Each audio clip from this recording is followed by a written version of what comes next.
बिहार की सियासत का वो चेहरा जिसे बनना सिपाही था, लेकिन वो बिहार की तकदीर बदलने वाला सिरमौर बन गया। राजनीति में सरोकार ऐसा कि उसके बिना बिहार में सरकार ही नहीं बन सकती थी। बोलने का अंदाज ऐसा कि पूरी दुनिया में लोकप्रिय हो गया। लोग उसके बोलने की नकल करने लगे।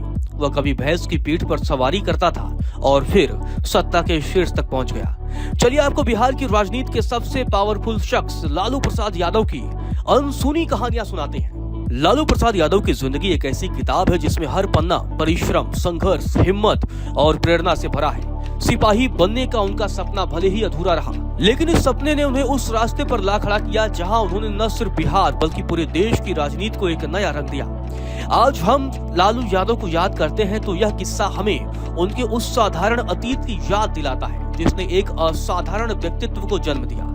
कभी एक साधारण सिपाही बनने का सपना देखने वाला व्यक्ति आज देश का इतना बड़ा व्यक्तित्व है जिनके इर्द गिर्द सत्ता के समीकरण के गणित बनते और बिगड़ते हैं। एक साधारण सिपाही बनकर अपने परिवार को गरीबी से निकालने का सपना देखने वाला शख्स कैसे राजनीति का सिरमौर बना और इस खास शख्सियत ने पूरे बिहार के गरीबों को वो आवाज दी जो दिल्ली दरबार तक सुनी जाती है। लालू प्रसाद यादव मौजूदा समय में आरजेडी यानी राष्ट्रीय जनता दल के राष्ट्रीय अध्यक्ष हैं। वह बिहार के पूर्व मुख्यमंत्री भी रह चुके हैं और भारत सरकार में सबसे ज्यादा चर्चित रेल मंत्री भी रह चुके हैं। उनका सिपाही बनने के सपने से सियासत के सिरमौर बनने तक की दिलचस्प कहानी जानने से पहले उनकी जीवन यात्रा के बारे में आपको बताते हैं। लालू प्रसाद यादव का जन्म 11 जून 1948 को बिहार के गोपालगंज जिले के फुलवरिया गांव में एक साधारण यादव परिवार में हुआ था। उनके पिता कुंदन राय के पास मुश्किल से 1 बीघा जमीन थी और परिवार की आर्थिक स्थिति बेहद कमजोर थी। लालू के बड़े भाई मंगरू राय ने एक बार बताया था कि गांव में उनकी झोपड़ी मिट्टी और घास फूस से बनी हुई थी।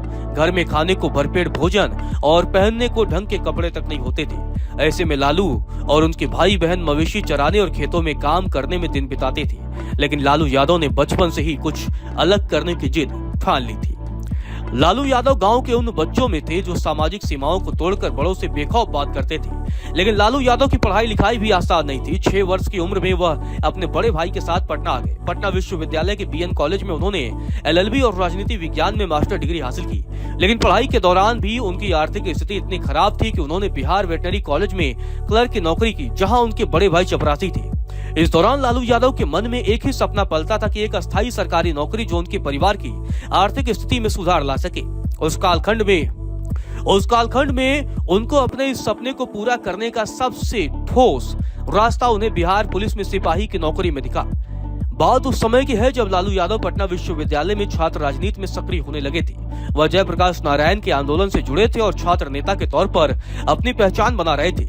लेकिन उनके मन में राजनीति को लेकर कोई बड़ा सपना नहीं था। उन्हें लगता था कि छात्र राजनीति में भविष्य निश्चित है और एक सरकारी नौकरी ही उनकी जिंदगी को स्थिरता दे सकती है। एक बार बीएन कॉलेज में एक बड़ा धरना प्रदर्शन होने वाला था जिसमें लालू की मौजूदगी बेहद जरूरी थी। लेकिन उस दिन लालू गायब थे। उनके साथी और वरिष्ठ नेता नरेंद्र सिंह ने उन्हें ढूंढने के लिए लोगों को उनके घर तक भेजा, लेकिन लालू यादव वहां भी नहीं मिले। प्रदर्शन खत्म होने के बाद शाम को लालू थके हारे और चोटिल अवस्था में नरेंद्र के पास पहुंचे।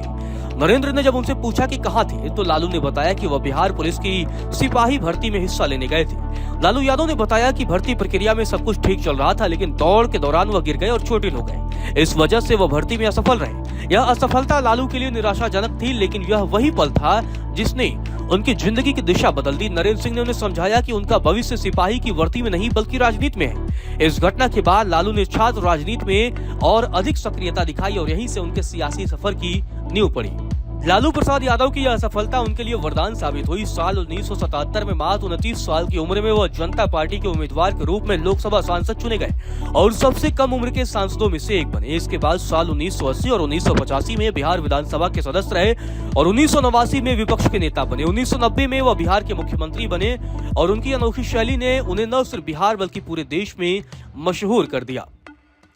लालू यादव ने अपनी सियासत में गरीब, गुरबों और विशेष रूप से यादव और मुस्लिम समुदायों को एक नई आवाज दी। उनकी नीतियों और बयानों ने बिहार की सामाजिक और राजनीतिक स्वरूप को बदल दिया। हालांकि उनके कैरियर में दाग भी लगे और चारा घोटाले जैसे विवाद रहे। उनको इस मामले में सजा भी मिली, भी उनकी लोकप्रियता और जनता से जुड़ाव कभी कम नहीं हुआ। लालू यादव का सिपाही बनने का सपना भले ही पूरा नहीं हुआ, लेकिन उनकी जिंदगी ने उन्हें उससे कहीं बड़ा मुकाम दिया। एक साधारण गांव से निकलकर देश की सियासत में अपनी जगह बनाने वाले लालू की कहानी यह सिखाती है कि असफलताएं कभी अंत नहीं होती, बल्कि वे नए रास्तों की शुरुआत हो सकती है। सिपाही की वर्दी का सपना देखने वाला यह शख्स आज भी अपनी बेबाकी और हज जवाबी के लिए जाना जाता है। एक घटना ने गरीबी से जूझ रहे लालू की जिंदगी की दिशा तय कर दी। हुआ यूं कि लालू बचपन से ही बेहद शरारती थे। एक बार उन्होंने एक हींग वाले का झोला कुएं में फेंक दिया, जिसके बाद हींग वाले ने खूब हंगामा किया। इसके बाद तय हुआ कि लालू को पटना भेजा जाए। लालू यादव पढ़ने के लिए अपने भाई के साथ पटना गए। उन्होंने पटना विश्वविद्यालय के बीएन कॉलेज से एलएलबी और राजनीति विज्ञान में मास्टर डिग्री ली। फिर पढ़ाई पूरा करने के बाद उन्होंने बिहार पशु चिकित्सा कॉलेज पटना में क्लर्क का काम किया। उनके बड़े भाई इसी कॉलेज में चपरासी थे। Lalu Yadav Patna university students union के महासचिव बने और अपने राजनीतिक जीवन की पहली सीढ़ी पर कदम रखा। इसके बाद 1973 में वे पटना यूनिवर्सिटी के अध्यक्ष बने। लोकनायक जयप्रकाश नारायण ने आपातकाल के खिलाफ बिगुल फूंक दिया। जेपी आंदोलन के साथ जुड़कर लालू यादव भी जेल गए। यहीं से लालू यादव की राजनीति चमकी। उन्होंने साल 1977 में जनता पार्टी के टिकट पर चुनाव लड़ा और सबसे कम उम्र यानी 29 साल में सांसद बने। आपातकाल के दौरान एक बार तो लालू प्रसाद यादव की मौत की अफवाह से सनसनी फैल गई थी। सभी छात्र सड़कों पर उतर आए। उस वक्त तक लालू बतौर जाने माने नेता में शुमार किए जाने लगे थे। बात तब की है जब आपातकाल के दौरान सरकार ने आंदोलनकारियों के खिलाफ सेना को उतार दिया था। उस दिन सेना ने आंदोलनकारियों को जमकर पीटा था।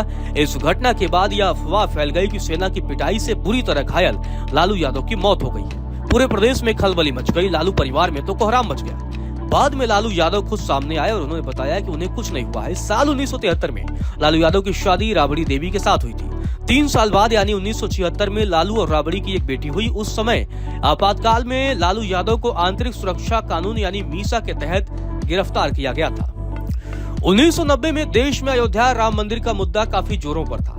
उस समय भाजपा के वरिष्ठ नेता लालकृष्ण आडवाणी ने रथ यात्रा निकाली। जब आडवाणी रथ यात्रा को लेकर बिहार पहुंचे, तब तक लालू यादव ने उनकी रथ यात्रा रोकने की ठान ली। 23 अक्टूबर को बिहार के समस्तीपुर में लालकृष्ण आडवाणी को गिरफ्तार किया गया। उनकी गिरफ्तारी के बाद देश की सियासत में खलबली मच गई। भाजपा ने केंद्र की वीपी सरकार से समर्थन वापस ले लिया और सरकार गिर गई। हालांकि आडवाणी की रथ यात्रा रोकने के बाद लालू एक ताकतवर राजनेता के तौर पर उभरे। कहा जाता है कि राजनीति काजल की कोठरी होती है, जो इसमें जाता है वह काला हो जाता है। लालू यादव भी इससे अछूते नहीं रहे। उनके दामन पर भी इस काली कोठरी के काजल के दाग लगे, जो उनके राजनीतिक जीवन के लिए नासूर बन गए। आरजेडी सुप्रीमो पर चारा घोटाले का आरोप लगा। इस आरोप के बाद उन्होंने 25 जुलाई 1997 को मुख्यमंत्री पद से इस्तीफा दे दिया। लालू प्रसाद यादव के लिए टर्निंग पॉइंट था। इसी घटना के बाद राबड़ी देवी प्रदेश की मुख्यमंत्री बनी। चारा घोटाले में नाम आने के बाद लालू यादव ने मुख्यमंत्री पद तो छोड़ दिया, लेकिन उनकी इच्छा थी कि उन्हें जनता दल का अध्यक्ष रहने दिया जाए, पर ऐसा नहीं हुआ। इसके बाद लालू यादव ने 5 जुलाई 1997 को राष्ट्रीय जनता दल का गठन किया। लालू यादव ने रेल मंत्रालय संभाला तो उनके प्रबंधन का डंका देश विदेश तक बजा। लालू यादव का दावा है कि रेल मंत्रालय संभालने के दौरान रेलवे ने काफी मुनाफा कमाया। खास बात यह रही कि ये उपलब्धि बिना यात्री किराए और माल भाड़े में बढ़ोतरी के हासिल की गई थी। लालू यादव के रेल प्रबंधन की चारों तरफ तारीफ की गई। लालू के प्रबंधन कौशल का लोग लोहा मानने लगे। यही वजह है कि 2004 में लालू यादव ने भारतीय प्रबंधन संस्थान IIM अहमदाबाद में छात्रों को प्रबंधन का गुर सिखाया। छात्रों को संबोधित करते हुए रेल मंत्री लालू ने तब कहा था, रेलवे देसी गाय नहीं, जर्सी यानी दुधारू नस्ल गाय है। तत्कालीन रेल मंत्री का ये जुमला लोगों को खूब भाया था। उसके बाद आज भी बिहार की सियासत में उनका बोलबाला है। नीतीश कुमार के साथ भी लालू यादव की कभी दोस्ती तो कभी दुश्मनी रही। जेपी आंदोलन के दौर में दोनों नेता एक दूसरे के साथ बेहद करीबी संबंध में थे, लेकिन वक्त के साथ दोनों की सियासी राहें जुदा होती गईं। हालांकि बिहार की राजनीति में दोनों नेता कभी साथ दिखे तो कभी दूर।